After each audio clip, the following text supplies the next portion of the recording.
햇살이 부드럽게 내려앉고 있지만 그 속에서도 공기는 어딘가 차갑게 느껴졌어요. 벤치에는 한 노인이 조용히 앉아 있었어요. 손에 힘없이 놓인 작은 가방, 주름진 얼굴엔 피곤함이 서려 있었죠. 김성수는 천천히 숨을 내쉬었어요. 그의 시선이 정원을 거쳐 멀리 요양원 입구로 향했어요. 그 문을 열고 들어왔던 날이 떠올랐어요. 아버님, 여기서 지내시는 게 훨씬 편하실 거예요. 저희도 자주 찾아뵐게요. 며느리는 환하게 웃으며 말했었죠. 하지만 그 후로 단 한 번도 오지 않았어요. 그가 손을 천천히 들어 올려 무릎 위에 올려둔 가방을 가만히 쓸었어요. 몇 안 되는 짐이 담긴 가방.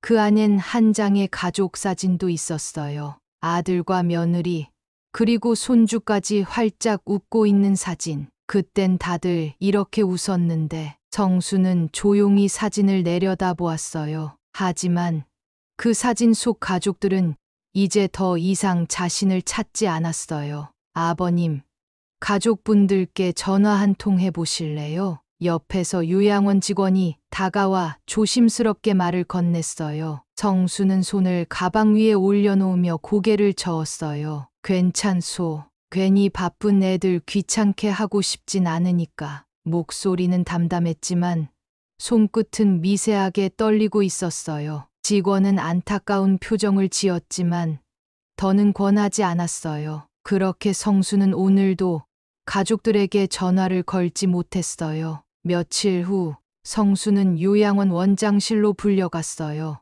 요양원 원장은 책상 위에 놓인 한 장의 서류를 조용히 밀어놓았어요. 김성수 어르신, 요양원 계약 관련해서 확인하실 게 있어서요. 성수는 의아한 표정으로 원장을 바라보았어요. 무슨 계약 말입니까? 원장은 그를 바라보다가 조용히 대답했어요. 며느님께서 직접 계약을 진행하셨습니다. 정수는 천천히 서류를 집어들었어요. 계약서에는 자신의 이름이 적혀 있었어요. 하지만 계약을 진행한 사람은 아들이 아닌 며느리였죠. 이게 내 계약서요? 네, 입소 관련해서 보호자로서 서명하셨습니다. 정수는 서류를 조심스럽게 넘겨봤어요. 하지만 문장을 따라 내려가던 그의 눈이 한 곳에서 멈췄어요. 그리고 손이 미세하게 떨리기 시작했어요. 입소자가 사망할 경우 유족에게 통보하지 않아도 됨. 정수는 서류에서 눈을 떼지 못했어요. 문장을 다시 읽어봤어요. 하지만 어떤 의미로 해석해도 같은 뜻이었어요. 이게 무슨 말이오? 원장은 난처한 표정을 지으며 입술을 살짝 깨물었어요. 저희도 처음에는 좀 이상하다고 생각했는데 보호자분이 직접 요청하신 부분이라. 정수는 숨을 들이마셨다가 내쉬었어요. 하지만 가슴 한쪽이 묵직하게 내려앉는 기분이었어요. 내가 여기서 죽어도 아무도 모를 수도 있겠구나. 요양원 원장실. 무거운 침묵이 흘렀어요. 정수는 계약서를 쥔 손을 꽉 움켜쥐었어요. 종이가 구겨지는 소리가 방 안에 작게 퍼졌죠. 내가 여기서 죽어도 가족한테 알리지 않아도 된다고요? 목소리는 낮았지만 안에 담긴 감정은 묵직했어요. 원장은 조심스럽게 고개를 끄덕였어요. 내 며느님께서 직접 요청하셨습니다. 정수는 천천히 의자에 몸을 기댔어요. 이제야 모든 게 명확해졌어요. 아들이 아닌 며느리가 계약을 진행한 이유, 아들이 단 한 번도 연락하지 않았던 이유, 그들의 의도는 분명했어요. 그냥 나를 잊고 싶었던 거겠지. 정수는 다시 계약서를 내려다봤어요. 몇 개의 조항이 더 눈에 들어왔어요. 입소자는 보호자의 동의 없이는 퇴소할 수 없음. 입소자의 건강 상태가 악화될 경우 보호자의 판단에 따라 연명 치료를 하지 않을 수 있음. 손끝이 차갑게 식어갔어요. 이건 단순한 요양원 계약이 아니었어요. 이건 갇혀 있으라는 뜻이었죠. 정수는 자리에서 천천히 일어섰어요. 하지만 머릿속은 여전히 복잡했어요. 이 계약, 내가 철회할 수 없습니까? 원장은 난처한 표정을 지으며 고개를 저었어요. 보호자의 동의가 있어야 가능합니다. 그 보호자가 며느리란 말이오? 네, 법적으로 보호자 권한을 위임받으셨습니다. 그 순간 성수는 아들이 계약 내용을 몰랐을 가능성이 있다는 생각이 스쳤어요. 며느리가 모든 걸 주도했다면 아들은 모른 채 그냥 서명했을 수도 있었어요. 확인해야 해. 지금이라도 직접 아들에게 연락해야 했어요. 정수는 서류를 내려놓고 원장을 바라봤어요. 전화 좀 빌릴 수 있겠소? 원장은 살짝 당황한 표정을 지었어요. 가족분들과 연락하시는 건 가능하지만 며느님께서 면회를 원하지 않으셨습니다. 정수는 그 말을 듣고 잠시 굳어졌어요. 면회를 원하지 않았다? 그제야 확신이 들었어요. 아들은 이 계약 내용을 모를 수도 있다. 괜찮소. 그냥 전화만 하겠소. 정수는 핸드폰을 건네받고 천천히 번호를 눌렀어요. 몇 초간 신호음이 울렸어요. 그리고 여보세요? 아들의 목소리가 들려왔어요. 그 순간 성수는 손에 힘이 들어갔어요. 아들아, 나다. 아버지, 무슨 일이세요? 아들의 목소리가 들리자 성수는 손에 힘이 들어갔어요. 아들아, 나 요양원 계약서를 봤다. 계약서요? 무슨 말이에요? 정수는 숨을 깊이 들이마셨죠. 하지만 다음 순간 들려온 아들의 말에 손끝이 떨렸어요. 아, 그거요?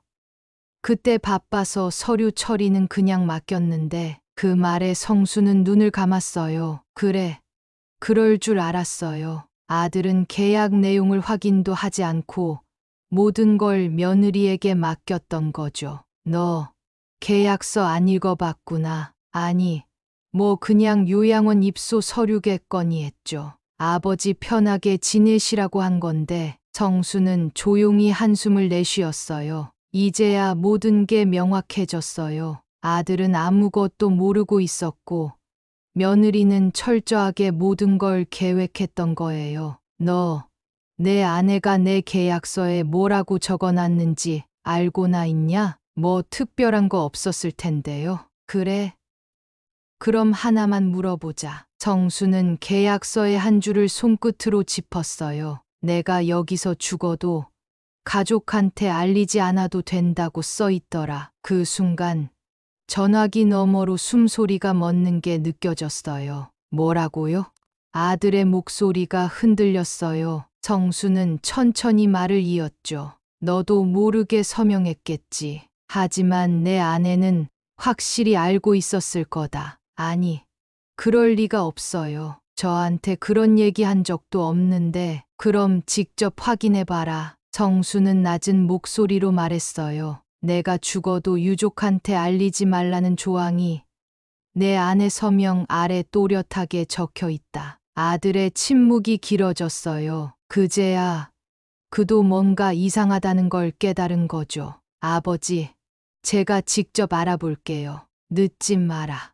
난 여기 갇혀 있는 거나 마찬가지니까. 전화를 끊은 후 성수는 천천히 눈을 감았어요. 하지만 마음속 불안은 가라앉지 않았어요. 과연 아들이 진실을 알게 됐을 때 어떻게 반응할까요? 정말 자신을 꺼내줄 수 있을까요? 아니면 이대로 그냥 잊혀질까요? 아들은 전화를 끊고도 한동안 핸드폰을 내려다봤어요. 방금 아버지가 한 말이 머릿속에서 떠나질 않았죠. 설마 그런 계약을 했을 리가 없는데. 하지만 아무리 생각해도 찜찜했어요. 결국 아들은 거실에 있던 서랍을 열었어요. 그 안에는 몇 달 전 며느리가 가져왔던 요양원 서류가 그대로 있었죠. 그냥 한번 확인해보자. 그는 서류를 펼쳤어요. 처음엔 별다른 내용이 없었어요. 하지만 몇 장을 넘긴 순간 손끝이 멈췄어요. 입소자가 사망할 경우 유족에게 통보하지 않아도 됨. 뭐야, 이게.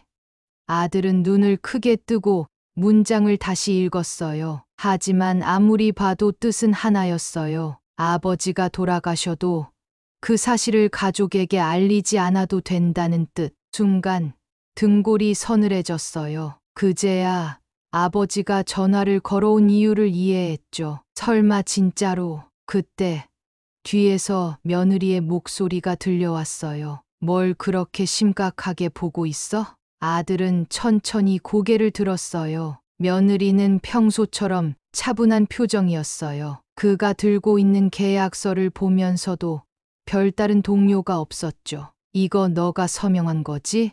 며느리는 한숨을 내쉬며 고개를 끄덕였어요. 맞아. 근데 왜 그래? 아버님 편히 모시려고 한 건데 이게 편히 모시는 거야? 아들은 계약서를 들고 손가락으로 한 문장을 짚었어요. 아버지가 돌아가셔도 우리한테 알리지 않아도 된다고? 그제야 며느리의 표정이 살짝 굳어졌어요. 하지만 곧 태연하게 웃으며 말했죠. 그냥 아버님이 돌아가시면 장례 절차를 요양원에서 바로 진행하는 거야. 우리가 바쁘니까 그런 번거로운 절차를 줄이려는 거고. 아들은 며느리를 똑바로 바라봤어요. 내가 그걸 왜 결정해? 뭐, 그게 아버지가 원한 거야? 아니면 내가 그냥 편하려고 정한 거야? 며느리는 말이 없었어요. 아들은 서류를 접으며 단호하게 말했어요. 나 당장 요양원 가볼 거야. 하지만 며느리는 아들의 팔을 붙잡았어요. 잠깐만, 여보. 이거 괜히 아버님 기분 상하게 만드는 일이야. 괜히 오해하지 말고. 아들은 며느리의 손을 뿌리쳤어요. 오해?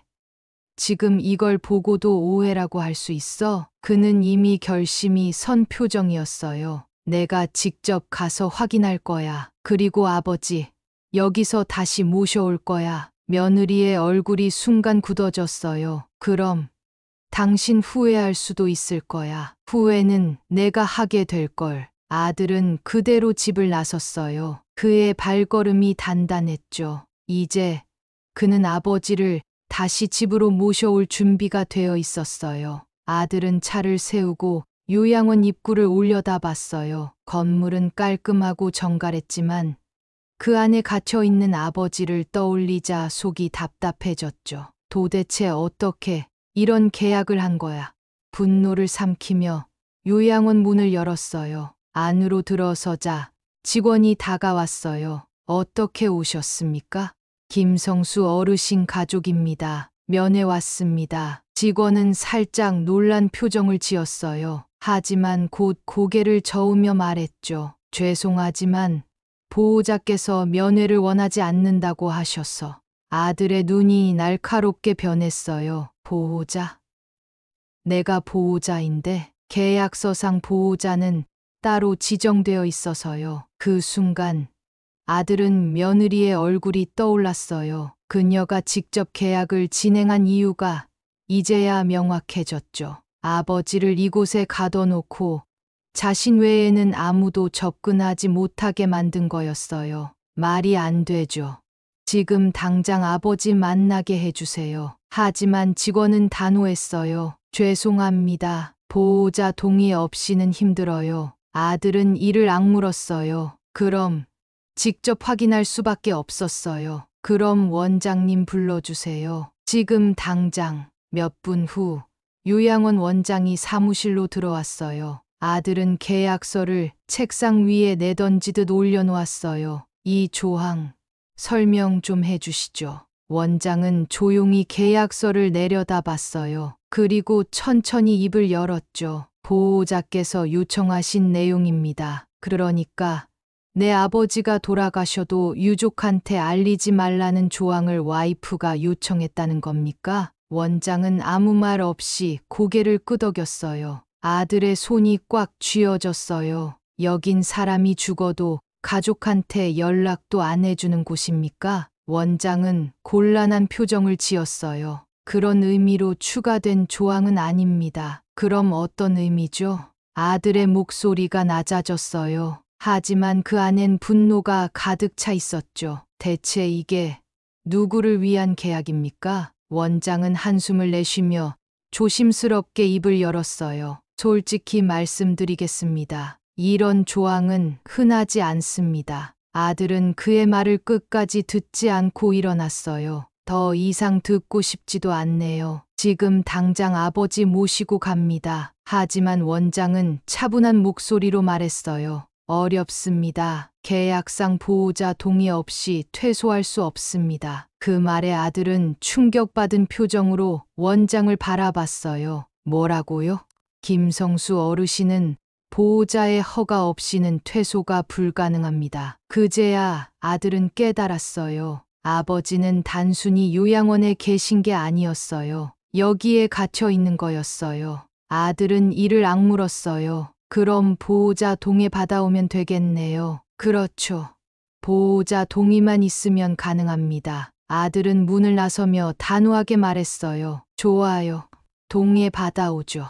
이제 그는 반드시 아버지를 데리고 나갈 거였어요. 아들은 요양원을 나와 곧장 집으로 향했어요. 핸들을 쥔 손에 힘이 들어갔죠. 보호자 동의가 있어야 퇴소할 수 있다고 어이가 없었어요. 아버지를 가둬놓고 가족들조차 접근할 수 없게 만든 계약, 그리고 그걸 당연하다는 듯 처리한 며느리. 자가 집 앞에 도착하자 그는 서둘러 문을 열고 들어갔어요. 거실에서 소파에 앉아 있던 며느리는 그를 보더니 피곤한 표정을 지었어요. 왜 그렇게 험악한 얼굴이야? 아들은 그대로 그녀 앞에 서서 냉정하게 말했어요. 요양원에서 왔다. 며느리의 표정이 순간 굳어졌어요. 하지만 곧 태연하게 웃으며 되물었죠. 그래서 뭐 문제라도 있어? 아들은 계약서를 꺼내 그녀 앞에 내던졌어요. 이걸 보고도 문제 없다고 할 수 있어? 며느리는 천천히 계약서를 내려다봤어요. 그러더니 한숨을 쉬며 말했죠. 여보, 이거 너무 예민하게 받아들이는 거야. 그냥 아버님이 편하게 계실 수 있도록 한 조항이야. 편하게? 아들의 목소리가 낮아졌어요. 하지만 그 안에 억누른 분노가 가득했죠. 아버지가 돌아가셔도 우리한테 연락 안 해도 되는 게 편하게 해주는 거야? 며느리는 말없이 계약서를 접었어요. 그냥 우리가 바쁘니까 그런 번거로운 일까지 신경 쓰지 않도록 한 거지. 당신 회사 일도 많잖아. 아들은 헛웃음을 내쉬었어요. 그래서 당신이 내 대신 결정한 거야? 내가 아버지를 어떻게 모셔야 할지? 난 당신을 위해서 한 거야. 그 순간 아들은 더 이상 참을 수 없었어요. 아니, 너를 위해서 한 거겠지. 며느리는 처음으로 표정을 굳혔어요. 하지만 여전히 담담하게 말했죠. 그래서 이제 와서 후회라도 하겠다는 거야? 아들은 숨을 깊이 들이마셨다가 내쉬었어요. 아버지 모셔올 거야. 보호자 동의. 지금 당장 해. 며느리는 피식 웃으며 소파에 등을 기댔어요. 당신, 지금 감정적으로 행동하는 거야. 감정적으로? 이게 감정적으로 보이냐? 아들은 단호하게 그녀를 바라봤어요. 아버지는 내가 모셔와. 지금 당장 보호자 동의하라고. 하지만 며느리는 가만히 그를 쳐다보더니 한쪽 입꼬리를 올렸어요. 당신이 원하는 대로 하면 진짜 후회할 수도 있을 텐데. 아들은 눈을 가늘게 뜨며 되물었어요. 그게 무슨 뜻이야? 아버님 모셔오면 당신이 감당해야 할 일 많을 거야. 당신 출근할 때 누가 돌볼 건데? 퇴근하고 와서 저녁 차려드리고 병원 모시고 가고 밤에 간병까지 할 자신 있어? 아들은 순간 말이 없었어요. 며느리는 그런 그를 보며 비릿하게 웃었죠. 난 현실적인 선택을 한 거야. 당신은 감정적으로 반응하는 거고. 아들은 이를 악물었어요. 내가 아버지를 그렇게밖에 생각 안 했다면 우리 가족이 될 자격 없어. 그 말에 며느리의 얼굴이 굳어졌어요. 지금 뭐라고 했어? 이혼이든 뭐든 상관없어. 난 아버지를 다시 집으로 모실 거야. 며느리는 더 이상 웃지 않았어요. 서로를 마주 보는 눈빛 속에 싸늘한 긴장감이 감돌았죠. 이제 아들은 멈추지 않을 거였어요. 아들과 며느리는 거실에서 서로를 마주 보고 있었어요. 공기는 얼어붙었고 긴장감이 팽팽했죠. 아들은 여전히 단호한 표정이었어요. 지금 당장 보호자 동의해. 하지만 며느리는 미소를 지으며 한숨을 쉬었어요. 당신이 이혼까지 운운할 줄은 몰랐네. 그만큼 심각한 문제니까. 심각한 건 당신이야. 며느리는 팔짱을 끼고 천천히 고개를 저었어요. 아버님 모셔오면 나한테 바랄 생각은 아예 하지 마. 난 돌봐줄 생각 없어. 아들은 미소도 없이 냉정하게 말했어요. 처음부터 너한테 바랄 생각 없었어. 그 말에 며느리의 눈빛이 흔들렸어요. 좋아. 그럼 그렇게 해. 내가 보호자 동의해 줄게. 며느리는 계약서에서 볼펜을 집어들었어요. 그리고 조용히 서명했죠. 그 대신 당신이 아버님 끝까지 책임지는 거야. 나는 손 하나 까딱 안 해. 아들은 계약서를 확인하고 말없이 접었어요. 그래. 그거면 충분해. 그리고 그대로 등을 돌려 집을 나섰어요. 그의 발걸음엔 한치의 망설임도 없었죠. 아들은 다시 요양원으로 향했어요. 이번엔 보호자 동의서까지 챙겼기에 더 이상 막을 수 없었어요. 김성수 어르신 보호자입니다. 퇴소 절차 진행하겠습니다. 요양원 원장은 보호자 동의서를 확인하고는 조용히 한숨을 내쉬었어요. 이제야 해결되었군요. 이제 아버지 모셔가겠습니다. 알겠습니다. 어르신께 말씀드리고 오겠습니다. 하지만 아들은 고개를 저었어요. 아니요. 직접 갈 겁니다. 그렇게 그는 요양원 복도를 따라 걸었어요. 멀리 보이는 익숙한 뒷모습. 아버지는 창밖을 바라보며 조용히 앉아 있었어요. 아들은 문을 열고 조용히 불렀어요. 아버지. 정수는 천천히 뒤를 돌아봤어요. 아들을 본 순간 그의 눈이 떨렸어요. 내가 여긴 어쩐 일이냐. 아들은 살짝 웃으며 말했어요. 이제 집에 가요. 아버지. 정수의 손끝이 미세하게 떨렸어요. 그가 가장 듣고 싶었던 말이었죠. 진짜 데리러 온 거냐? 아들은 고개를 끄덕였어요. 네. 이제 절대 다시 여기에 보내지 않을 거예요. 그 순간 성수의 눈가가 붉어졌어요. 그는 천천히 일어나 아들을 바라봤어요. 그래, 이제야 좀 사람다운 소리를 하는구나. 그의 목소리는 떨렸지만 그 속엔 분명한 안도감이 느껴졌어요. 이제 그는 혼자가 아니었어요. 아들은 아버지의 짐을 챙기며 조용히 말했다. 아버지, 필요한 거 다 챙기셨어요? 정수는 작은 가방을 내려다보며 고개를 끄덕였어요. 여기서 가져갈 건 별로 없지. 애초에 올 때부터 별거 없었으니까. 그 말에 아들은 씁쓸한 표정을 지었어요. 이제 다신 이런 곳 안 오실 거예요. 정수는 살짝 미소를 지으며 아들의 어깨를 가볍게 두드렸죠. 그래, 믿어보자고. 그때 요양원 원장이 다가왔어요. 어르신, 그동안 불편하셨죠?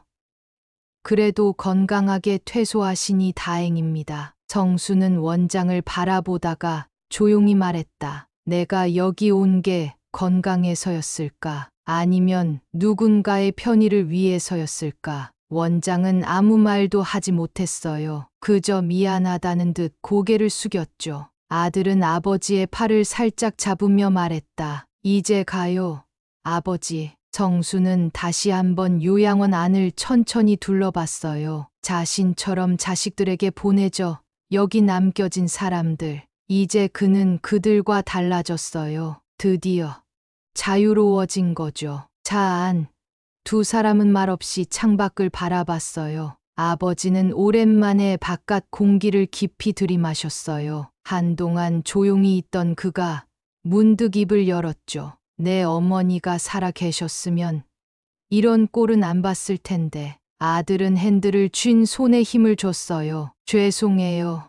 아버지한테 너무 무관심했어요. 정수는 조용히 고개를 저었어요. 늦지 않아서 다행이지.